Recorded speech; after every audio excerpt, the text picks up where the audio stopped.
नमस्कार दोस्तों, आज हम डिस्कस करेंगे कि कैसे आप सही बैंक स्टॉक को सिलेक्ट कर सकते हैं, बैंकिंग स्टॉक्स को कैसे ढूंढना है। ध्यान रखिएगा कि ये बैंकिंग स्टॉक्स को एनालाइज करने का ये वीडियो सेकंड पार्ट है, तो इस वीडियो को देखने से पहले अब जो वीडियो आपकी स्क्रीन पर है उसे जरूर देख लीजिए। उस वीडियो में जो हमने रेशियोज जो पैरामीटर्स डिस्कस किए थे, इस वीडियो में उसके आगे के पैरामीटर्स डिस्कस होंगे। तो चलिए शुरू करते हैं एचडीएफसी बैंक के साथ ही और जानते हैं कुछ और इंपॉर्टेंट पैरामीटर्स किसी भी बैंक को डिस्कस करने के। तो अब हम आ जाते हैं रेशियोज की तरफ, जहां एक बार में आपको सारे हाईलाइटेड रेशियोज दिख जाएंगे। इसमें हमने पिछली बार एनआईएम डिस्कस नहीं किया था। तो ये एनआईएम क्या होता है? एनआईएम यानी नेट इंटरेस्ट मार्जिन।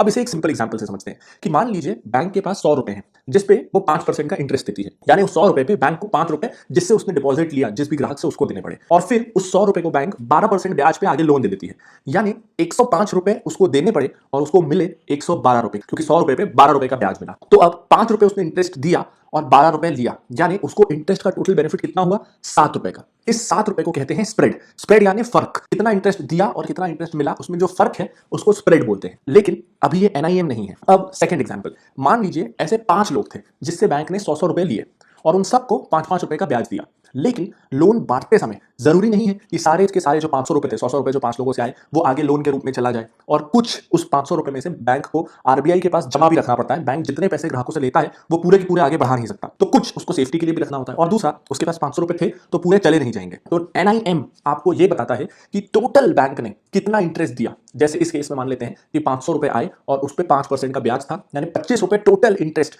बैंक ने अपने डिपॉजिटर्स को दिया, और उस 500 रुपए में से बैंक केवल 400 रुपए ही लोन के रूप में दे पाया। 100 रुपए या तो उसके गए नहीं या उसने आरबीआई के पास रिजर्व रखे थे। तो अब अगर 400 रुपए को वो 12% ब्याज के हिसाब से देगा, यानी उसे 48 रुपए 48 रुपीज इंटरेस्ट मिला। तो अब नेट इंटरेस्ट मार्जिन कैसे निकलेगा? 25 रुपए जो उसने टोटल इंटरेस्ट लोगों को दिया, इसको आप माइनस करेंगे 48 रुपीज में से जो उसको टोटल इंटरेस्ट मिला, यानी बैंक की नेट इंटरेस्ट इनकम हुई 23 रुपए के आसपास। और नेट इंटरेस्ट मार्जिन यही बताता है कि कितना परसेंट सारा इंटरेस्ट पे कर देने के बाद बैंक के पास कितना मार्जिन बचता है, यानी वो इंटरेस्ट के रूप में कितना परसेंट पैसा बचा पाता है। तो एचडीएफसी के केस में 4% एचडीएफसी एक्स्ट्रा बचा पाता है। जितने डिपॉजिटर्स हैं उन सबको पैसा लौटा देने के बाद, और जो लोन आगे नहीं गया वो सब इंक्लूड कर देने के बाद भी 4% एचडीएफसी का नेट इंटरेस्ट मार्जिन है। इन जनरल हर 100 रुपए पे वो 4 रुपए कमाता है जो उसके पास डिपॉजिट के रूप में है। अब बात करते हैं आरओए यानी कि रिटर्न ऑन एसेट्स की। रिटर्न ऑन एसेट जानने से पहले ये जानना जरूरी है कि एक बैंक के लिए एसेट क्या होता है और लायबिलिटी क्या होता है। तो बैंक के लिए एसेट क्या है? जो वो लोन्स आगे देता है, जो उसने लोन्स दिए हुए हैं, जो उसने पैसा बाजार में दिया हुआ है, वो उसके लिए एसेट है, क्योंकि उस पे उसकी कमाई होती है। और जो डिपॉजिट्स उसने लोगों से लिए हुए हैं, आपसे जो उसने current account, savings account, fix deposit किया हुआ है, वो बैंक के लिए डिपॉजिट है, क्योंकि वो उसे लोगों को वापस लौटाना है, वो उसने लोगों से उधार लिया हुआ है। तो डिपॉजिट्स लायबिलिटीज है, और जो एसेट है वो बैंक ने जो लोन्स दिए हुए हैं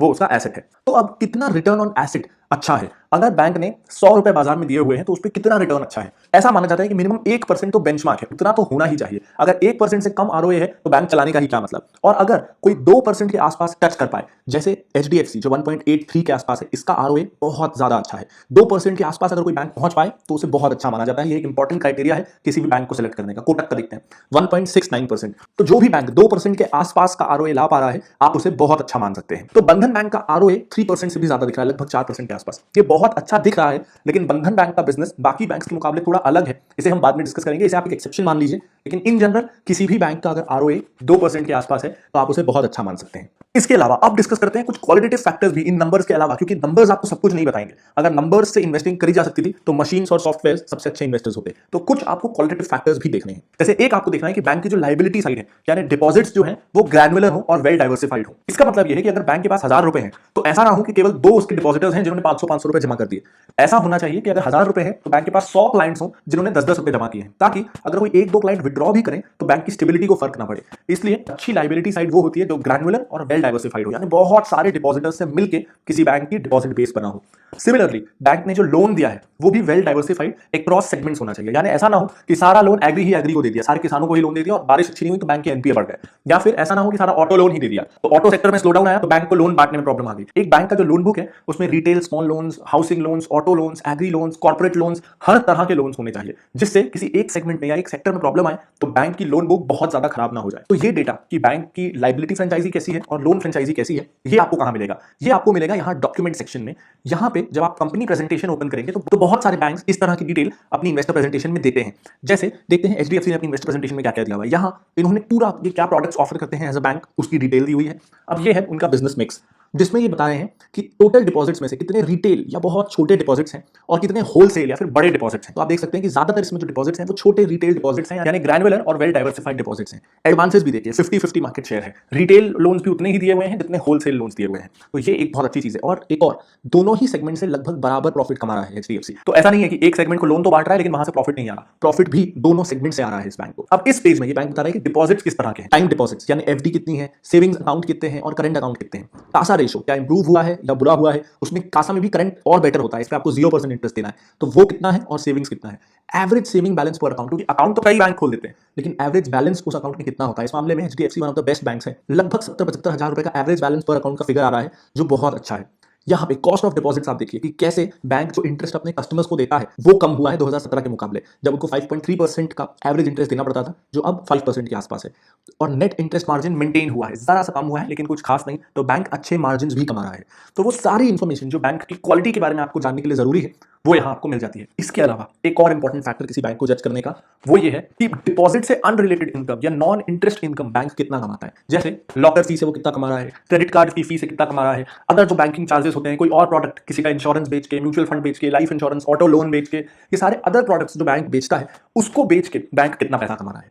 तो जैसे एचडीएफसी की टोटल रेवेन्यू में से डिपॉजिट से अनरिलेटेड इनकम या नॉन फंड रेवेन्यू है 27%, जो बैंक का कोर काम है, लोन बांटना, डिपॉजिट लेना, उसको छोड़ के 27% पैसा वो इन सब चीजों से कमा रहा है, जिसमें से ज्यादातर है फी एंड कमीशन, कुछ डेरिवेटिव्स एंड अदर, जिसमें से 78% फी और कमीशन है वेरियस प्रोडक्ट्स को बेचने की या इशू करने की। उसके बाद यहां आपको देखिएगा कि बैंक के एनपीएस कैसे कम या ज्यादा हुए हैं। तो पिछले 3 साल में एचडीएफसी ने अपने एनपीएस मेंटेन करके रखे हैं, हाँ ग्रॉस एनपीएस थोड़े से बढ़े हैं। तो इस तरह की सारी जरूरी डिटेल्स जो आपको एक बैंक को अच्छे से जानने के लिए चाहिए वो आपको इन्वेस्टर प्रेजेंटेशन में मिल जाएगी, और हर बैंक की आपको इन्वेस्टर प्रेजेंटेशन ticker.finology.in पर मिल जाएगी। जैसे यहाँ पे ये बता रहे हैं कि कितने क्रेडिट कार्ड और कितने डेबिट कार्ड इशू हुए हैं, और यहाँ से हमको ये भी पता चल रहा है कि क्रेडिट कार्ड में एचडीएफसी मार्केट लीडर है। इस तरह की बहुत सारी जरूरी इंफॉर्मेशन आपको इन्वेस्टर प्रेजेंटेशन में मिल जाएगी। तो अब जानते हैं कि एक बैंक को आपको वैल्यू कैसे करना है, और यही आपका होमवर्क भी है। आई एम श्योर आपको बहुत मजा आएगा। 8-10 बड़े प्राइवेट बैंक्स की आप लिस्ट बनाइए एक एक्सेल शीट में, उसके बाद आप ये सारे कॉलम्स बनाइए। पहला कॉलम आप बनाइए पीबी रेशो का, सेकंड कॉलम टासा का, तीसरा आरओई का, चौथा आप बनाइए आरओए का, फिफ्थ एनपीए का, सिक्स्थ एनआईएम का, सेवेंथ कैपिटल एडिक्वेसी का, एट्थ एडवांसेस ग्रोथ का। तो एक के नीचे एक आपने 8-10 बैंक लिख लिए। उसके बाद इन सब के लिए आप ये 8 कॉलम्स बनाइए। फिर आप इन 8 कॉलम्स में डालिए जो उस बैंक की फिगर है। जैसे एचडीएफसी का एनपीए दिख रहा है मुझे 0.39%, ये एचडीएफसी के बाजू में लिखिए, एनपीए के कॉलम में एनआईएम लिखिए। ये सारी 8 फिगर्स उन 8-10 बैंक्स के लिए लिखिए। उसके बाद आपको अपने आप समझ में आ जाएगा कि कौन से ऐसे 2-3 बैंक्स हैं जो ज्यादातर पैरामीटर्स में, जिनका आरओई भी सबसे अच्छा है, एनपीए भी सबसे अच्छा है, एनआईएम भी सबसे अच्छा है। ऐसे 3-4 बैंक्स आपको अपने आप मिल जाएंगे। उसके बाद जब आपको ये 3-4 बैंक्स मिल गए जो लगभग हर पैरामीटर में, जिसमें ग्रोथ, एडवांसेस ग्रोथ भी अच्छी है, कैपिटल एडिक्वेसी भी अच्छी है, ऐसे मिल जाए, तो उन 3-4 बैंक्स के आप वैल्यूएशन को कंपेयर करिए, यानी इसको प्राइस टू बुक वैल्यू को आप कंपेयर करिए, और कंपेयर करिए उनका आरओई और आरओए। आप देखिए कि क्या कोई ऐसा बैंक है जो हर पैरामीटर में बहुत अच्छा है लेकिन फिर भी उसका प्राइस टू बुक रेशो बाकी बैंक से कम है, उसका आरओई बाकियों से ज्यादा है, उसका आरओए बाकियों से ज्यादा है, और बाकी सारे पैरामीटर्स में भी वो बाकियों से ज्यादा है, लेकिन उसका पीबी रेशो बाकियों से कम है। अगर आपको कोई ऐसा बैंक मिलता है तो ज्यादातर चांसेस ये हैं कि आपने एक अंडरवैल्यूड बैंक को ढूंढ लिया है। लेकिन यहां एक बात का ध्यान रखिए, इन्वेस्टिंग इतनी आसान नहीं है। अगर आपको कोई बैंक बहुत ही अंडरवैल्यूड दिख रहा है तो 2-3 चीजें हो सकती है। आप उस बैंक के बारे में न्यूज में सर्च करिए, गूगल सर्च करिए कि एचडीएफसी बैंक, अगर आपको लग रहा है कि अंडरवैल्यूड है तो जानने की कोशिश करिए कि कहीं आप कुछ मिस तो नहीं कर रहे।